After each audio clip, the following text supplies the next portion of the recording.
안녕하세요. 미래를 설계하라. 경제잡학사전 진행의 유상화입니다. 오늘은 이해솔, 이라윤 아나운서와 함께합니다. 안녕하세요. 안녕하세요.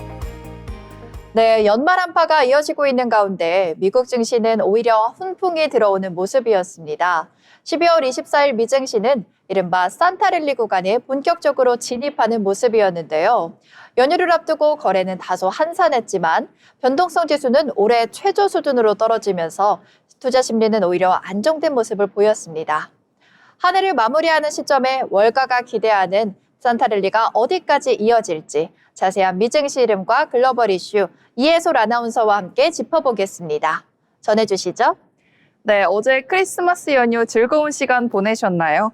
미국 시장은 어제 크리스마스 연휴로 하루 쉬어갔고 그 전날인 24일 크리스마스 이브에는 반장으로만 거래가 진행됐습니다. 그럼 24일 진행됐던 미국 증시 마감 상황 전해드리겠습니다. 12월 24일 수요일 뉴욕 3대 지수는 일제히 상승하면서 마감했습니다. 이젠 본격적으로 산타랠리가 기대되는 구간으로 접어들었습니다. 거래량은 연말이라는 이유로 크게 줄었지만 3대 지수는 모두 힘내주면서 특히 S&P 500 지수는 사상 최고치를 경신해냈습니다.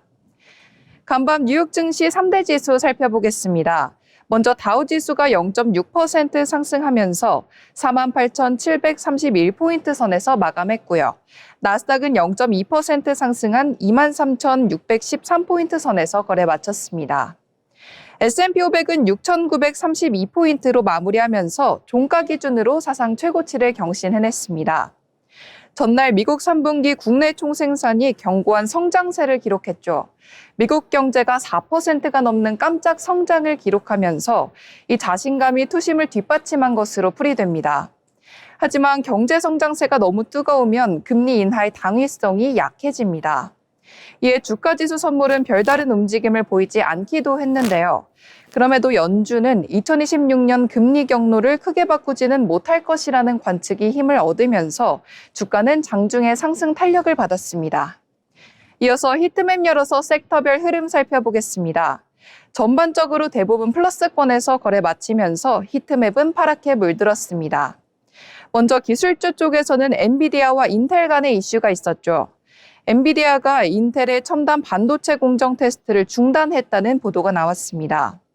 인텔의 차세대 공정인 18A 기술을 활용한 반도체 생산 테스트를 엔비디아가 진행했지만 최근 더 이상의 추진을 중단했다는 소식이 들려오면서 인텔과 엔비디아가 각각 0.5%, 0.3% 소폭 하락했습니다. 마이크론은 최근 주가 상승세를 이어오면서 이날도 4% 가까운 플러스권에서 마감했습니다. 삼성전자와 SK하이닉스가 HBM3E의 가격을 20% 인상하겠다고 고객사에 전달했고 HBM3의 견고한 수요량이 확인되면서 이 점이 마이크론의 상승 탄력을 이끌었습니다. 또 이날은 나이키가 강세 보였습니다. 팀 쿡 애플 CEO가 나이키를 500만 주 매수했다는 소식에 4% 상승세 보였습니다. 이어서 글로벌 이슈도 살펴보겠습니다. 먼저 도널드 트럼프 대통령의 고관세 정책에도 미국 경제는 오히려 더 단단해지고 있습니다. 전면적인 관세 인상이 물가 급등과 성장 둔화로 직결될 것이라는 연초의 우려와는 달리 소비와 민간 투자를 중심으로 한 성장 동력이 관세 충격을 흡수해주면서 깜짝 성장세를 보였습니다. 미 상무부가 3분기 미국 국내 총생산 증가율이 4.3%로 집계됐다고 밝혔는데 이는 분기 기준으로 지난 2023년 3분기 이후 2년 만에 가장 높은 성장률입니다. 시장의 예상치인 3.2%도 큰 폭으로 웃돌았습니다. 미국 3분기 성장률 지표는 역대 최장, 연방정부 셧다운 여파로 발표가 지연돼 왔습니다.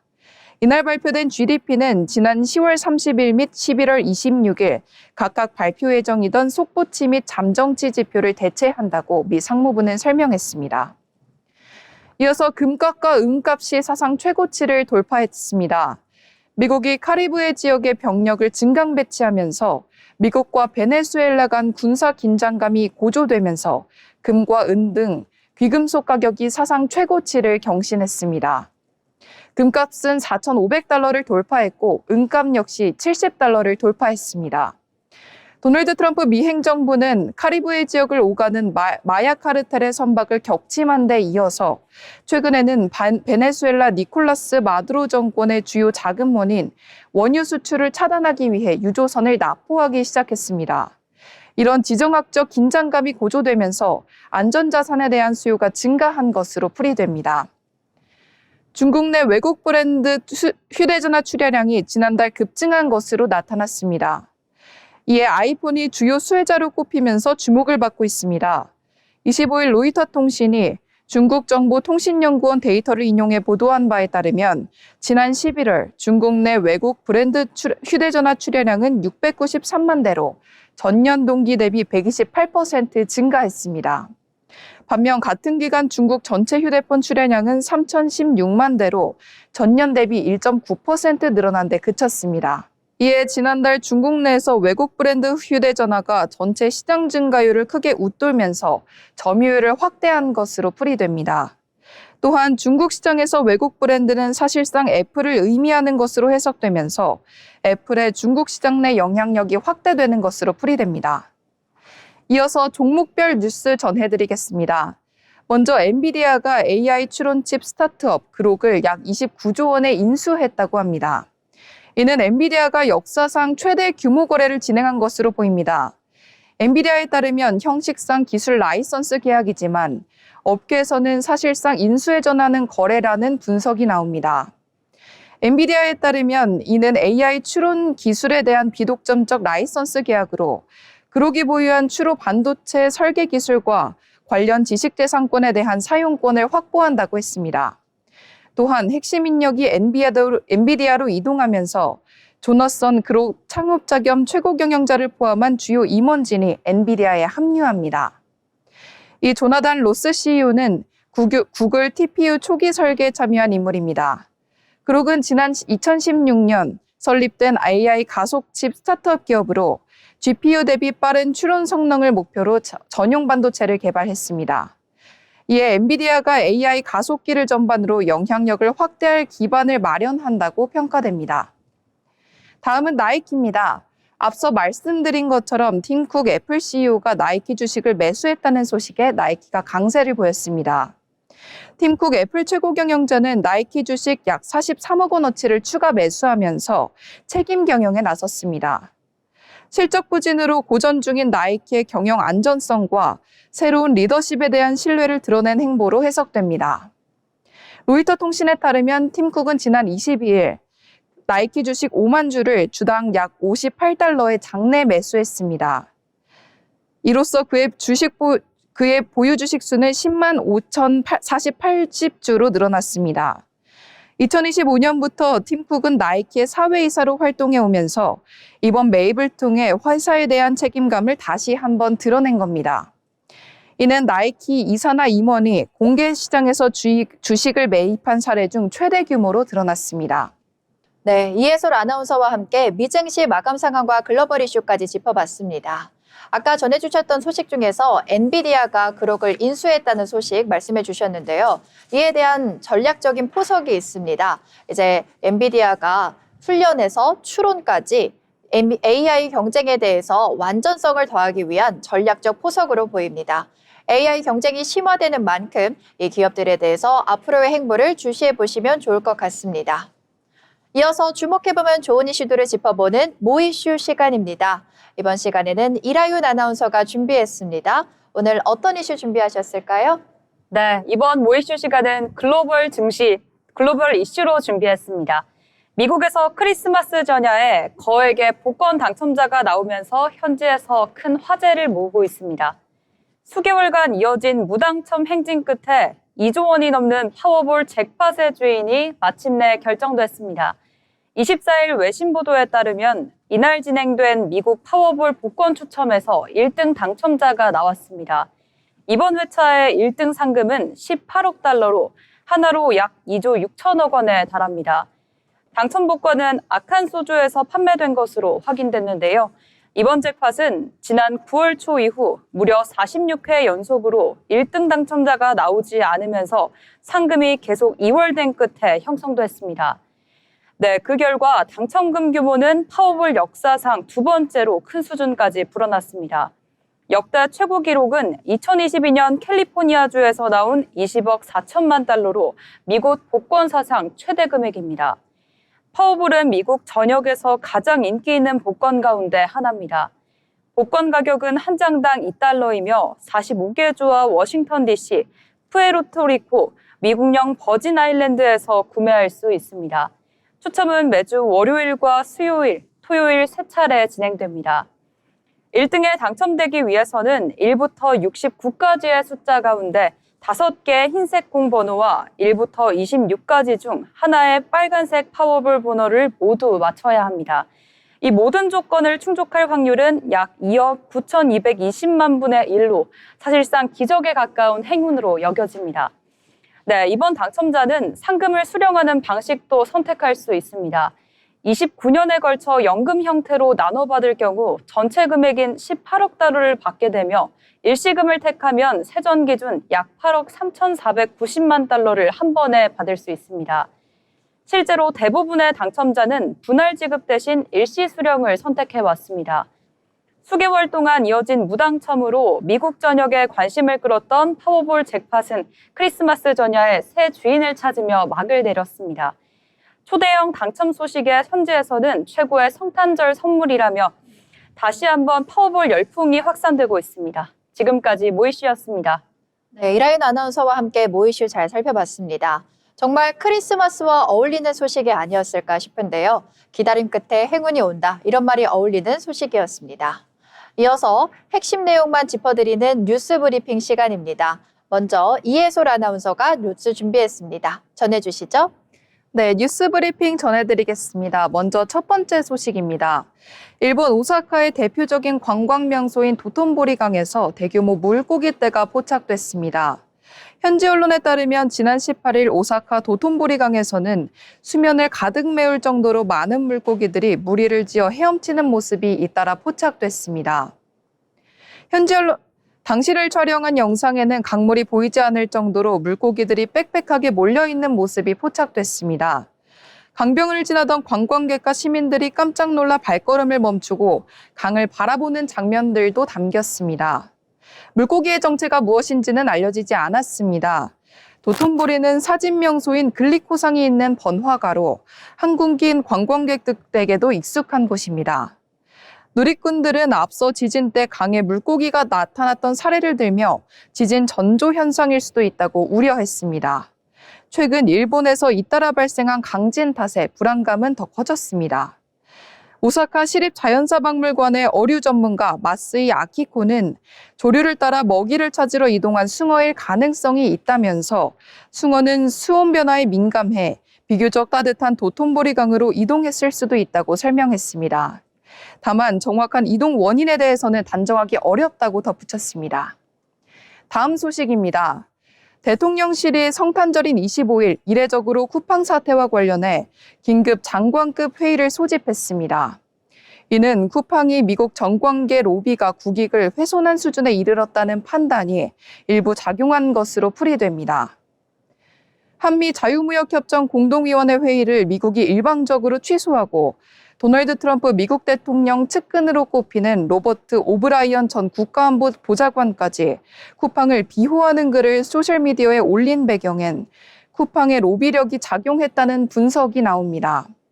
앞서 오브라이언 전 보좌관은 23일 X에 올린 글에서 한국 국회가 공격적으로 쿠팡을 겨냥하는 것은 한국공정거래위원회의 추가적인 차별적 조치와 미국 기업들에 대한 더 넓은 규제 장벽을 위한 무대를 만들 것이라고 썼습니다.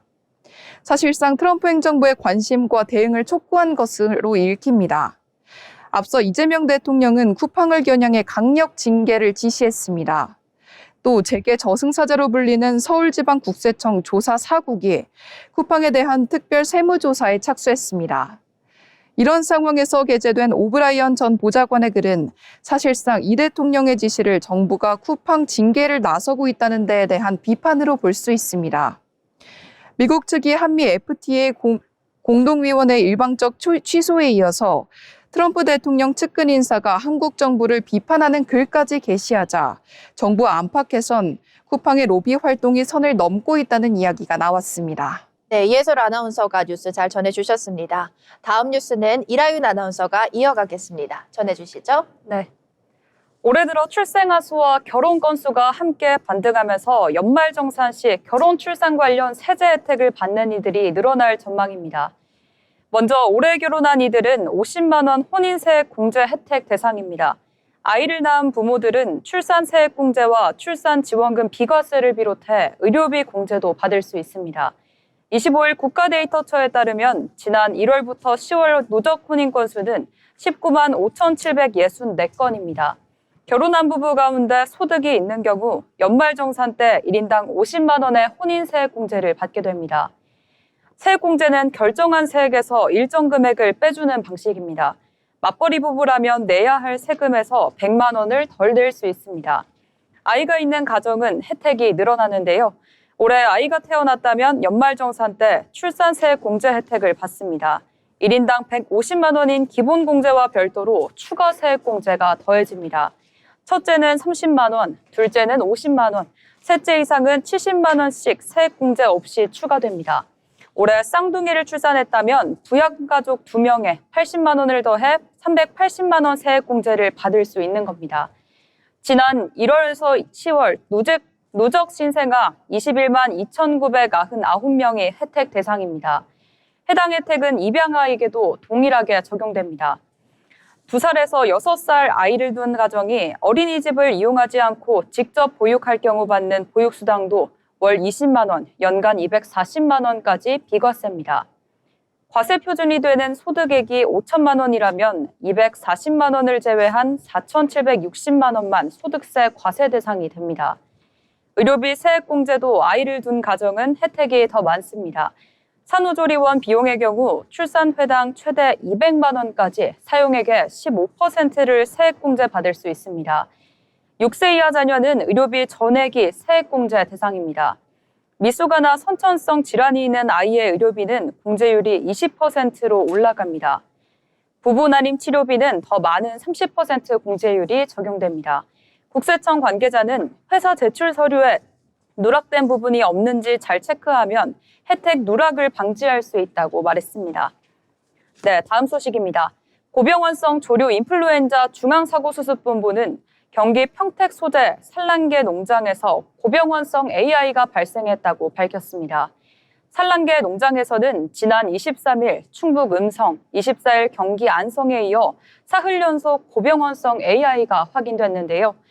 농림축산검역본부가 이번 고병원성 AI 바이러스의 감염력과 병원성을 평가한 결과 예년에 비해 감염력이 10배 이상 높은 것으로 나타났습니다. 가금 농장에서 10배 이상 적은 양의 바이러스로도 쉽게 질병이 전파될 수 있어 과거 어느 때보다 철저한 소독과 출입 통제 등 방역 조치가 필요하다고 중수부는 강조했습니다. 중수부는 방역 대응 특별 태스크포스를 운영하고 추가 발생이 우려되는 경기, 충남, 충북, 전북, 세종 등 위험 지역의 농식품부 과장급을 파견키로 했습니다. 산란계 발생 위험이 높은 4개 지역의 방역 지역 내 산란계 농장에 대해서는 7일간 특별 점검도 할 예정입니다. 한편 25일 축산물 품질평가원 축산유통정보에 따르면 계란 특란 한판 평균 소비자 가격은 지난주부터 7,000원을 넘어섰습니다. 계란 소비자 가격은 지난달 이후 6,000원대를 기록하다 한 달여 만에 다시 7,000원대를 기록했습니다. 지난 23일 기준 가격은 7,010원으로 전년 대비 0.8% 높고 평년보다는 8.3% 비쌉니다. 계란 산지 가격도 상승세를 보이고 있는데요. 한국농수산식품유통공사 집계 기준 계란 특란 30개 산지 가격은 지난 23일 현재 5,215원으로 전년과 평년 대비 각각 8.5% 높은 수준입니다. 지금까지 뉴스 브리핑이었습니다. 네, 이라윤 아나운서가 함께 소식 잘 전해주셨습니다. 아울러 본 방송에서 제공하는 정보는 투자 판단에 대한 조언일 뿐 해당 종목 가치의 상승 또는 하락을 보장하지 않습니다.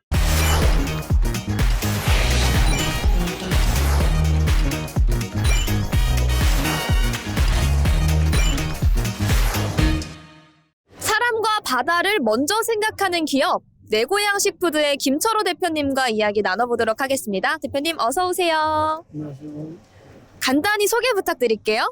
예, 저희 내고양 시푸드는 전북특별자치도 군산시에 소재하고 있는 꽃게장 전문 제조회사입니다. 저희 그 공장 그 울 안에는 약 400석을 갖추고 있는 전통 식당이 자리를 하고 있고, 그 식당에 공장에서 제조한 꽃게장을 공급을 할 뿐만 아니라 그 우리 공장은 인터넷으로 쇼핑몰을 통해서 많은 양을 전국적으로 이렇게 공급을 하고 있습니다. 그래서 제가 30년 전에 그 쇼핑몰을 도입을 해서 공급하게 된 것이 아주 적중했다고 이렇게 생각이 됩니다. 또한 저희 내고양 시푸드는 우리나라에서 최초로 홈쇼핑에서 판매를 시작을 했습니다. 처음에는 낯설고 힘들고 정말 어려웠지만 그 3구 쇼핑에서부터 시작을 해서 뭐 GS라든지 현대라든지 이런 그 홈쇼핑에서 이 꽃게장을 많이 판매를 했습니다. 그리고 저희 회사가 사실은 우리나라 최초의 간장게장 공장입니다. 아무런 프로세스가 없이 저 혼자 고안을 해서 그 간장게장을 제조했었습니다. 네, 대표님께서 이렇게 겸손하게 소개를 해주셨는데 사실 대한민국 간장게장의 기틀은 우리 대표님께서 닦아주셨다 해도 과언이 아니다, 이렇게 요약할 수 있을 것 같은데요. 홈쇼핑에 꽃게장을 파는 것도 최초, 그리고 냉동식품으로 꽃게장을 만들 때 규격 자체도 우리 대표님의 게장을 비탄으로 이렇게 설정이 됐다고 합니다. 그리고 꽃게 장인에서 이제는 글로벌 게장 전도사로 발돋움을 하시려고 한다고 하는데, 오늘 이 계곡가들이라는 제품에 대해서 설명을 들어보면 좋을 것 같습니다. 어떤 제품일까요? 네.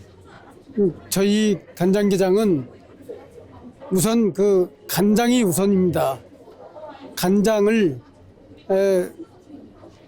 산분해 간장이 아니라 자연 숙성 양조 간장으로 먼저 담았다는 것과, 그리고 꽃게를 4월, 5월 중, 그러니까 산란 직전의 꽃게, 장이 꽉 차고 한마디로 그 난소가 꽉 찼을 때 그 게를 선별을 했다는 것도 하고, 그리고 가을에는 동면 직전의 게, 그러니까 그 겨울 내내 이 난소를 꽉 채워서 동면을 하려고 들어가는 게를 잡아서 장을 담았기 때문에 노란 그 난소가 꽉 찬, 그리고 살이 꽉 찬 암깨로만 간장게장을 담고 있습니다.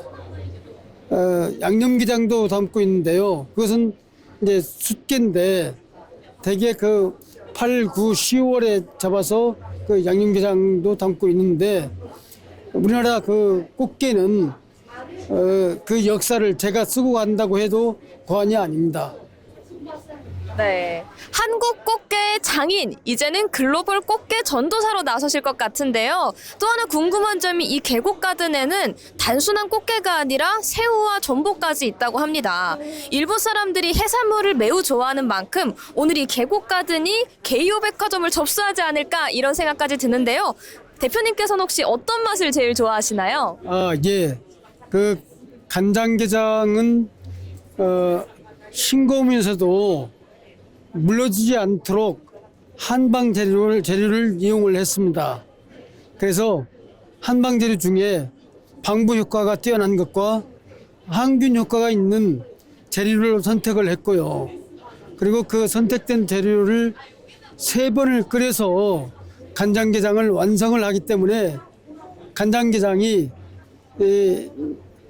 최종 마무리 될 때는 타우린 성분이 급증을 합니다. 그래서 피로 회복에 좋고 면역력 증강에도 뛰어나고 특히 그 간장게장은 이 키토산 성분이 있어서 예를 들어서 콜레스테롤 좋은 콜레스테롤은 높여주고 또 그 면역성은 강화되고 그리고 그 미네랄은 또 확장되고 그래서 올려주고 내려주고 키워주는 그런 역할도 하고 있다고 봐야지요. 그래서 간장게장이 그냥 간장게장이 아니라 정말 그 싱거우면서도 맛이 꽉 들어차 있는 미네랄을 가진 풍부한 새로운 그 간장게장이라고 할 수 있는 그 간장게장을 우리 내고향 시푸드에서 이제 창조를 했다고 해야죠. 그 변혁을 통해서 그래서 많은 우리나라 그 국민들은 이 계곡가든 브랜드명이 계곡가든인데 계곡가든 간장게장이라면 브랜드 1위로 누구든지 생각을 하고 있을 겁니다. 네, 우리나라 꽃게 대표, 꽃게 국가대표의 사실 박사까지 보유하고 계시거든요. 대표님의 게장에 대한 철학 잘 들어봤고요. 이 계곡가든이 단순히 우리나라를 넘어서 세계로 뻗어나갈 것 같다는 긍정적인 예감이 물씬 들어옵니다. 오늘 대표님 수고하셨습니다. 감사합니다.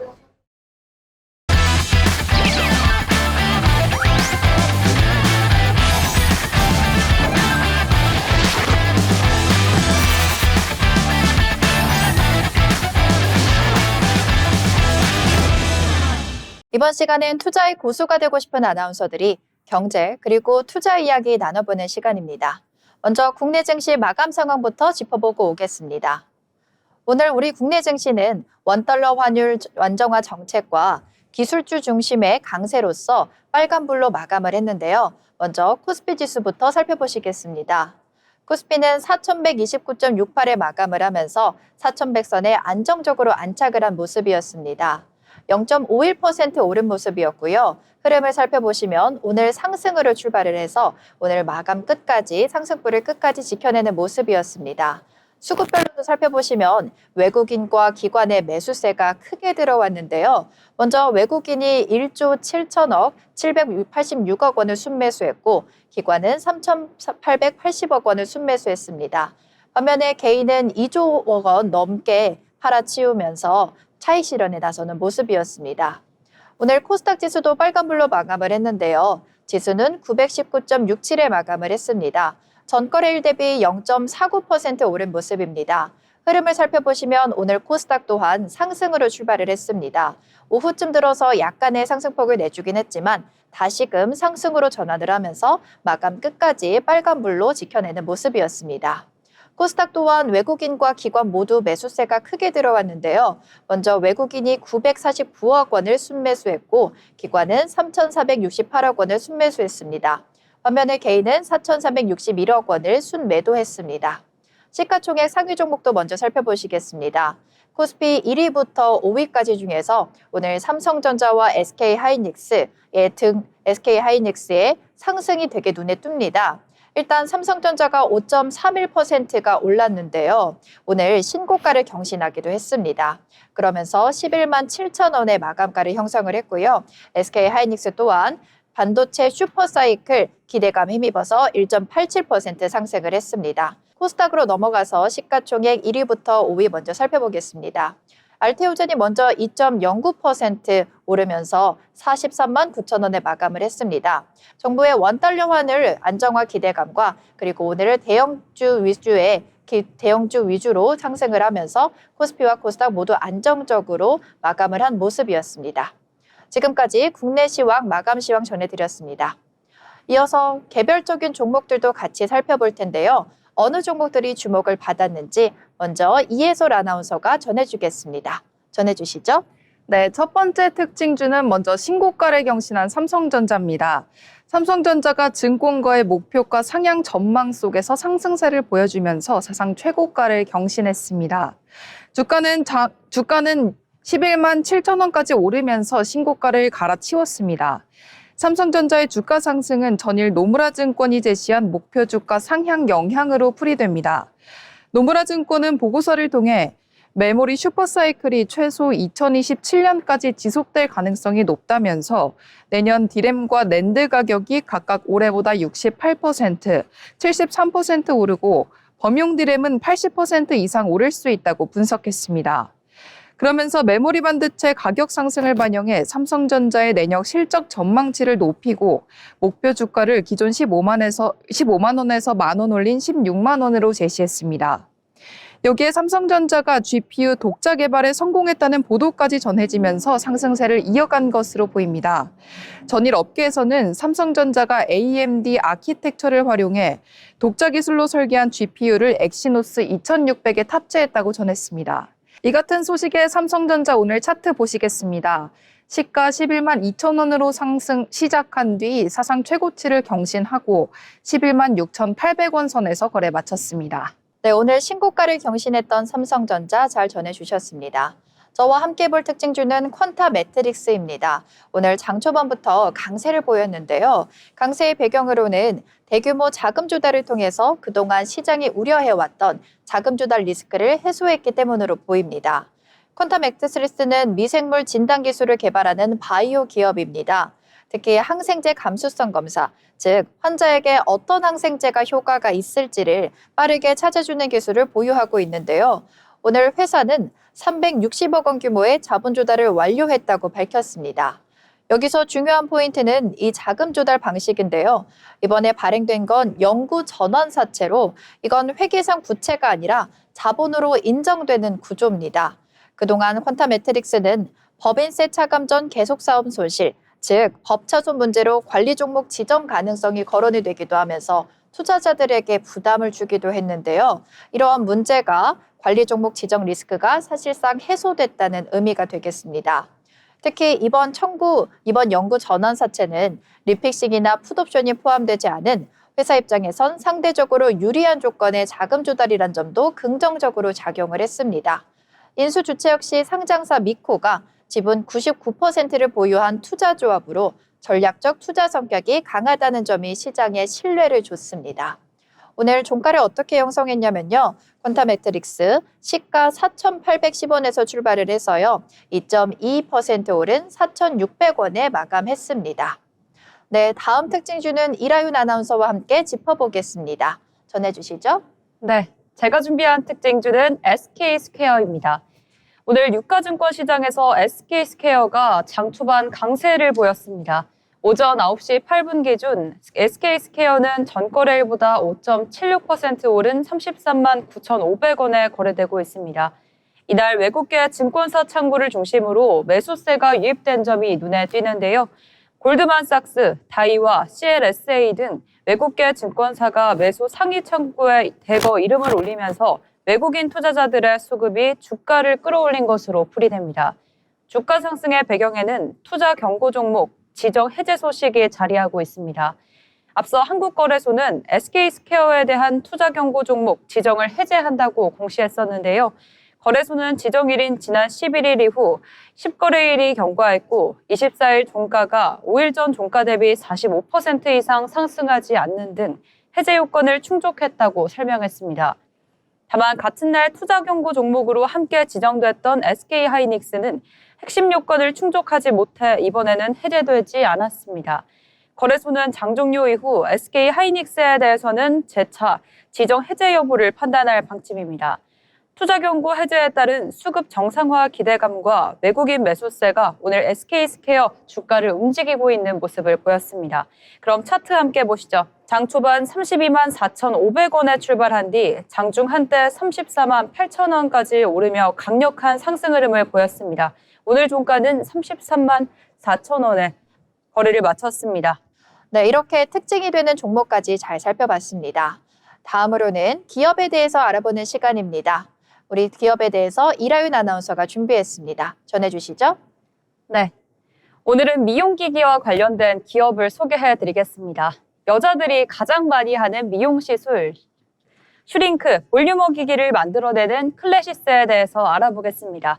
네, 클래시스는 서울특별시 강남구에 위치해 있습니다. 클래시스는 2007년 설립 이후 2017년 코스닥 상장을 통해 미용 의료기기 분야에서 꾸준히 성장해왔습니다. 병원 시술 및 에스테틱 미용 의료기기를 개발 생산하며 자체기술연구소에서 제품을 기획, 설계, 개발을 담당하고 있습니다. 최첨단 설비와 철저한 품질 관리로 고품질의 장비와 소모품을 제공하며 대표 제품인 고강도 집속형 초음파 슈링크 시리즈와 고주파 볼륨어는 전 세계 70여 국에서 널리 판매되고 있습니다. 2024년 첨단 레이저 미용 의료기기 전문기업 이루다와의 합병을 통해 고객에게 더 넓은 솔루션을 제공하고요. 끊임없는 연구개발과 글로벌 시장 확장으로 미용 의료 산업의 대중화에 앞장서고 있습니다. 클래시스 기업은 내수보다 수출에 더 앞장서고 있는 기업인데요. 이번 3분기 기준 매출 830억 중 수출 비중이 500억에 달할 정도입니다. 따라서 환율이 높아짐에 따라 환차익으로 고환율 수혜를 입게 되는 주식 중 하나이기도 합니다. K의료관광이라는 말도 생길 만큼 외국인들이 우리나라에 와서 피부과 및 성형외과에서 소비하는 금액이 역대 최대입니다. 2025년 1분기 기준 3,564억 원으로 전년 동기 대비 57.3% 증가했으며 2025년 전체로는 2조 원 이상이 전망됩니다. 다음으로 클래시스의 대표적인 제품으로는 하이프 방식의 슈링크, RF 방식의 볼륨어가 있으며 마이크로 니들 방식의 쿼드 세일을 2025년 7월에 출시했습니다. 홈뷰티 디바이스 슈링크 홈 리프트 글로우를 2025년 11월에 출시하는 등 계속해서 제품군을 다양하게 늘려나가고 있습니다. 클래시스 주력 미용기기 슈링크에 대해 짧게 소개해드리겠습니다. 슈링크는 비침습적 집속형 초음파 장비로 각 피부층의 깊이와 피부 상태에 따라 다양한 사용이 가능하고요. 6종의 카트리지로 눈썹, 얼굴, 복부 및 허벅지, 탄력 개선 및 눈가, 입가, 목주름 개선이 가능합니다. 초음파는 입전 세라믹에 전기 에너지를 전가 시 전기 에너지에서 초음파 에너지로 변화하는 발생기로 생성하게 됩니다. 기하학적 초점에 따라 특정 깊이의 에너지를 집중시켜 피부 내부의 특정 부위에 열을 발생시키는 기기입니다. 네, 이어서 클래시스의 핵심 전략 2가지에 대해서 알려드리겠습니다. 네, 첫째는 장비 본체 판매고요. 둘째는 장비를 돌릴 때 반복적으로 필요한 소모품, 카트리지, 팁 매출입니다. 장비가 깔릴수록 소모품이 따라붙는 구조라서 회사는 설치 기반에서 반복 매출 모델을 성장축으로 강조해 왔습니다. 미용 의료기기 시장에서 장비 경쟁은 결국에는 누가 더 많이 설치하느냐, 설치 후 사용량이 얼마나 더 늘어나느냐의 싸움인데요. 클래시스는 슈링크 유니버스와 볼륨어를 결합한 복합 시술을 통해 시술 프로토콜 관점의 확장도 강조해 왔습니다. 학회에서 관련 논의 전시가 이뤄졌다는 보도도 있습니다. 네, 또 하나의 핵심은 포트폴리오 다각화입니다. 클래시스는 이루다와의 합병 및 통합을 통해 R&D 품질, 카트리지와 팁, 개발 역량을 묶고 플랫폼 확장을 노린다는 방향성이 정해졌습니다. 레이저 장비처럼 적응증과 제품군을 넓히는 흐름도 전시 소개 기사에서 확인됩니다. 네, 클래시스의 중장기 성장 포인트는 글로벌 시장 확장 속도에 있습니다. 이미 미국에서는 고주파 장비 볼륨어가 FDA 인허가를 확보했고 유럽 역시 강화된 CMDR 체계 아래 주요 제품들의 인증이 진행되며 진입 기반을 마련했습니다. 여기에 중국 시장도 임상과 인허가 절차가 이어지고 있어 향후 인허가 결과에 따라 매출 확대 기대가 커질 수 있는 구조입니다. 또 하나 주목할 부분은 수익 구조의 안정성입니다. 클래시스는 장비를 한 번 판매하면 끝나는 구조가 아니라 장비 사용에 따라 소모품 매출이 반복적으로 발생하는 모델을 가지고 있습니다. 글로벌 설치 대수가 늘어날수록 자연스럽게 소모품 매출이 따라붙는 구조로 외형 성장과 함께 실적의 예측 가능성을 높이는 전략으로 가고 있습니다. 네, 여기에 하이프, RF 등 에너지 기반 의료기기 포트폴리오를 복합시술 프로토콜로 확장하고 인수합병을 통한 기술, 라인업 보강까지 병행하며 단일 제품 의존도를 낮추려는 시도도 이어지고 있습니다. 네, 오늘 제가 소개해드린 기업 클래시스는 글로벌 인허가, 설치 기반 확대, 소모품 반복 매출이라는 구조를 바탕으로 성장 경로를 그려가고 있는 기업입니다. 미용 의료 트렌드의 변화 속에서 단기 성과보다는 글로벌 시장에서 얼마나 안정적으로 자리를 잡아 나가는가 앞으로 클래시스를 평가하는 핵심 기준이 될 것으로 보입니다. 지금까지 기업로그였습니다. 네, 이라윤 아나운서가 클래시스에 대한 기업 로그 잘 전해주셨습니다. 다음으로는 어려운 리포트를 쉽게 풀어드리는 투자 리포트 시간입니다. 이해솔 아나운서가 준비했습니다. 오늘은 어떤 기업에 대해서 알아볼까요? 네, 시장 흐름과 산업 흐름을 알아보는 투자 리포트 시간입니다. 이제 크리스마스도 지나고 2025년도 며칠 남지 않았습니다. 2025년을 한 단어로 정리해보자면 AI이지 않을까요? 올 한 해 투자 흐름을 AI가 주도했다고 봐도 무방하지 않을 것 같습니다. 하반기에는 또 이 AI가 버블이지 않느냐 하는 AI 버블론에 국내뿐 아니라 미국 증시도 출렁이기도 했습니다. 오늘은 플랫폼주의 AI 관련 흐름을 분석해 보겠습니다. 제가 가져온 리포트는 네이버와 카카오의 AI 에이전트 분석입니다. 네이버와 카카오, 줄여서 네카오라고 많이 부르죠. 이 네카오 두 기업은 2026년 본격적으로 AI 에이전트 서비스를 출시할 예정입니다. 그럼 먼저 네이버와 카카오의 2025년 주요 소식을 되짚어 보겠습니다. 네이버는 올해 6월 23일 52주 최고가를 경신하면서 무려 장중 30만 원 선까지 근접했습니다. 이에 코스피 시가총액 5위까지 올라서기도 했었죠. 이때 네이버는 AI 산업 육성과 스테이블 코인 도입 기대감에 강세를 보였습니다. 또 대선 이후 AI 정책 기대감에 상승 곡선을 타기도 했습니다. 하정우 네이버 클라우드 AI 이노베이션 센터장이 대통령실 AI 미래기획 수석에 임명되었고 한성숙 네이버 고문이 중소벤처기업부 장관 후보자로 지명되면서 네이버는 좋은 흐름을 가져갔습니다. 하반기에는 또 두나무와의 합병 소식에 강세를 보였습니다. 9월 25일 네이버와 두나무의 포괄적 주식 교환이 결정되었죠. 글로벌 4위 가상자산 거래소인 업비트를 보유한 두나무와 국내 간편결제 1위 사업자인 네이버 파이낸셜의 합병 소식이었는데요. 이에 11월 3일 네이버의 주가는 장중 27만 7,500원까지 상승했었습니다. 2025년 네이버의 주가 흐름은 AI 관련 모멘텀, 그리고 두나무와의 합병 소식으로 짚어볼 수 있겠습니다. 그럼 이어서 카카오도 이어보겠습니다. 카카오의 연초 주가는 매우 부진했습니다. 2025년 1월 20일에는 큰 폭의 하락세를 보여주면서 3만 5천 원 선까지 하방 압력을 받았습니다. 공매도 우려와 함께 상장 폐지 우려까지 겹치면서 투자자 의견이 크게 엇갈렸었습니다. 하지만 이날 이후 저점 기록 후 반등에 성공하는 모습도 있었습니다. 2월에는 카카오와 오픈AI가 AI 제품 개발 협력을 발표하면서 주가 상승 압력도 있었습니다. 또 7월 중순경에는 네이버와 같이 정부 정책 발표 등 호재와 함께 8월에 2분기 실적 발표에서 실적 증가세를 보여주면서 긍정적인 신호가 작용했습니다. 이런 여러 호재의 주가는 50% 이상 급등하면서 5만 원대 후반을 기록하기도 했었는데요. 하지만 9월 말 카카오톡 대규모 업데이트 발표 직후 개편에 대한 사용자들의 부정적 여론이 확산되면서 주가가 다시 급락했습니다. 여기에 추가적으로 카카오 창업자 김범수 전 의장에 대한 법적 이슈도 겹치면서 2025년 카카오의 주가는 변동성이 매우 컸다고 정리할 수 있겠습니다. 최근 한 달간 연말의 두 종목 흐름을 자세히 확인해 보겠습니다. 양사는 모두 3분기 기중 사상 최고 실적을 기록했지만 주가 흐름은 시장 기대치에 미치지 못하면서 투자자들의 고민은 깊어지는 모습입니다. 2025년 하반기 코스피 지수는 크게 상승했지만 두 종목의 주가 등락률을 확인해 보면 네이버는 18% 하락했고 카카오는 12% 하락했습니다. 먼저 네이버는 최근 23만 원 선에서 거래되고 있습니다. 두나무와의 합병 소식에 주가가 급등했었지만 이 합병에 따른 시너지 효과가 나타나기까지 과정이 불확실하고 규제 당국 심사 등 넘어야 할 절차가 적지 않습니다. 승인 과정이 장기화될 가능성에 주가가 약세 흐름을 보인 겁니다. 카카오는 5만 원대에서 거래되고 있습니다. 카카오그룹 전반에 대한 밸류에이션 부담이 동시에 반영됐다는 분석이 있는데요.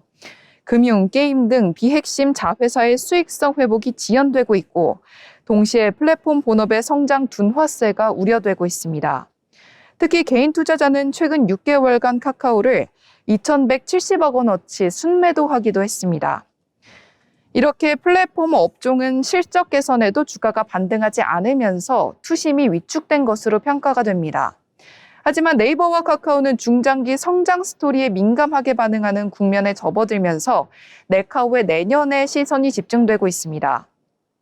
성장주의 주가는 단기 실적보다는 2026년 AI 에이전트의 성공 여부가 주가의 흐름을 주도할 것이라는 겁니다.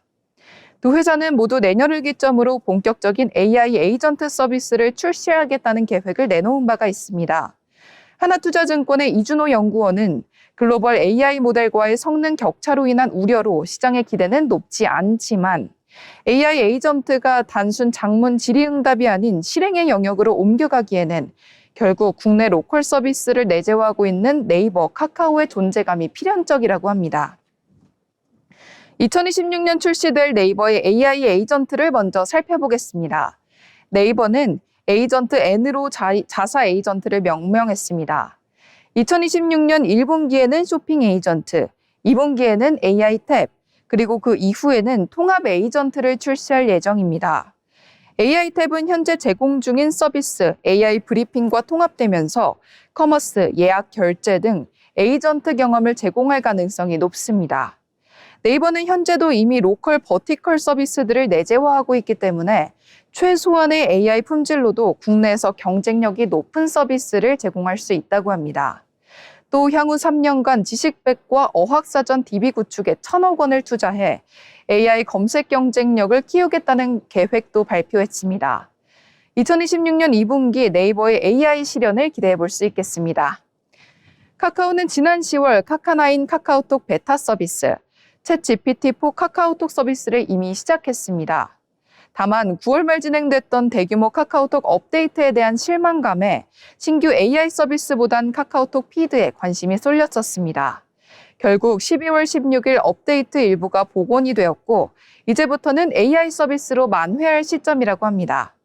카카오는 2026년 1분기 카카나인 카카오톡, 연내에는 카나나 서치를 정식 출시하면서 메신저와 에이전트의 결합을 본격적으로 시작할 예정이라고 합니다. 하나투자증권은 두 기업에 대한 투자 의견을 모두 바이로 유지하고 있습니다. 투심에는 영향을 주지 못했지만 두 기업의 최대 실적과 또 앞으로의 성장 모멘텀을 기대해보면서 2026년 플랫폼주의 두 대표주자 네이버 그리고 카카오를 지켜봐야겠습니다. 지금까지 투자 리포트였습니다. 네, 아울러 본 방송에서 제공하는 정보는 투자 판단에 대한 조언일 뿐 해당 종목 가치의 상승 또는 하락을 보장하지 않습니다.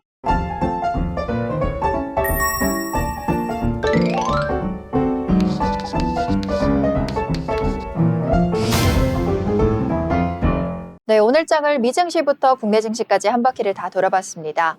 오늘 장을 한마디로 요약해보는 한 줄 평 시간입니다. 먼저 이해솔 아나운서, 오늘 장 어떻게 보셨을까요? 네, 저는 2025년 산타는 삼성전자로 정리하겠습니다. 장중 최고치를 달성하면서 2026년에는 15만 원까지 기대해 보겠습니다. 네, 삼성전자에 대한 기대감으로 한 줄 평 마무리해 주셨고요. 이라윤 아나운서는 어떻게 보셨을까요? 네, 저는 끝날 때까지 끝난 게 아닌 산타 랠리로 정리해 보겠습니다. 네, 연말 산타 랠리 기대가 이어지는 가운데 지수보다는 저는 종목별 흐름에 주목해 보겠습니다. 네, 종목별 흐름에 집중해 보겠다는 이라윤 아나운서의 한 줄 평까지 잘 들었고요. 저는 이렇게 정리해 보겠습니다. 밖에는 연말 한파로 매섭지만 증시는 빨간 옷을 입고 다시금 훈풍 불고 있다라고 정리해 보겠습니다. 오늘 저희가 준비한 방송은 여기까지입니다. 시청해 주신 여러분 고맙습니다.